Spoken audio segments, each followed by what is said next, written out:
Wala dyan. Pinalink ko ng BM, then pina-check ko yung Diyan na lang, cooking time. So automatic yun, may dalawa tayong brand ng burger ha. Pag CDO, hindi siya 95 seconds. Lahat naman pina-check ko, hindi pumasok ng temperature. So wala yung mapaguin na gap setting doon kasi SQ lang po ang gumagawa nun. Ang karapatan lang natin baguhin doon yung timer.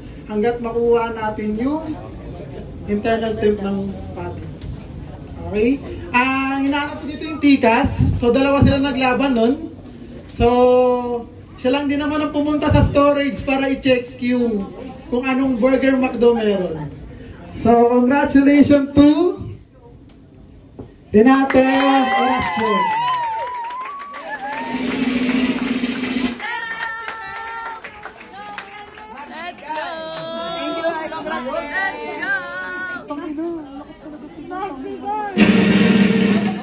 Di, ito asawa. Ito.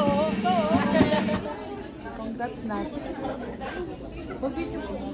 Mag-video ko.